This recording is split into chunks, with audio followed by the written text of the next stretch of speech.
And Harold Automotive for this week's segment, You Ought to Know. Welcome, Jonathan. Dad's on the road today. Yep, he's down in Nashville doing some betterment of our industry. He's running a bit of a teaching program down there. Is he really? That's great. Well, we appreciate you stopping in today, and we do have a question that you're ready to tackle.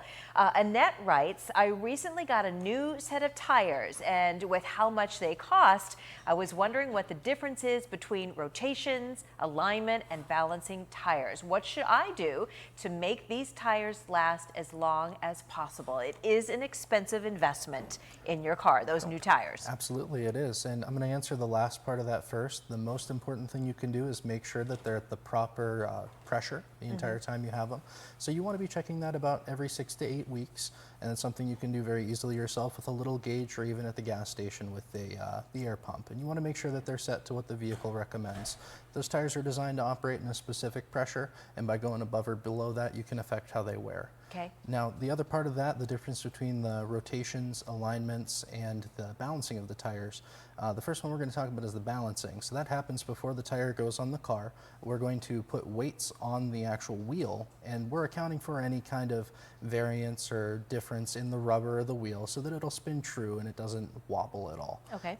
Once it's on the car, you want a good alignment, and that's something that we do to the suspension of the vehicle. So we're just going to set it with a machine that tells us where the wheels are pointing to what the manufacturer says it should be. What that does is you're going to get the best contact on the road possible and get even wear on those tires. And then the last important step are those rotations, and that's something that should be done about every other oil change. It should be done no more than every 10,000 miles. And what we're doing there is we're changing the location where the tires are on the car. So for instance, if we had a tire in the front right, we put it on the rear left. And what that does is, even though they're all on the same ground, the load is going to be slightly different depending on the spot of the vehicle that they're on. Yeah. So we want to get the most even wear that we can out of those That's tires. one thing through our conversations with your dad that I've made a habit of doing, of rotating the tires with an oil change. But I'm wondering about the alignment. How often should you have that done? So it's best to have it at least checked once a year. So Okay. those suspension parts are going to be bolted together, and they shouldn't move very much, but it's very unobtrusive to have it checked. It's something that we do at our facility for free, and without changing anything, we can just put it on the machine and see if it's still within the specifications. When you say, would you please rotate my tires with this oil change, does the garage automatically align and balance as well, or do you have to say all of those terms to get all of those things done? With a rotation, that would just be moving them around the car. The alignment is something I would ask for like once a year. It's a good idea for your state inspection, which Right. is something we all have to do yearly. Just check the alignment while it's in. And then as far as balancing, that really only is done when the tire's mounted on the wheel, unless you're having an issue or you lose a weight. And then it should be good.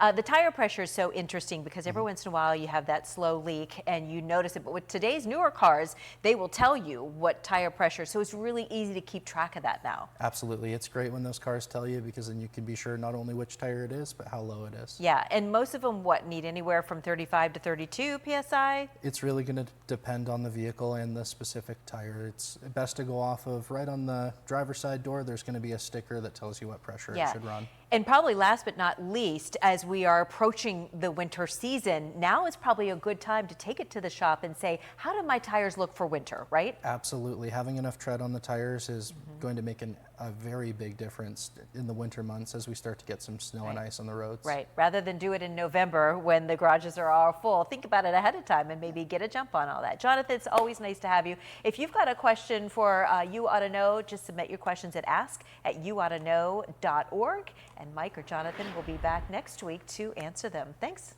Pleasure to have you Thank you for today. having me. Yeah, we'll be right back.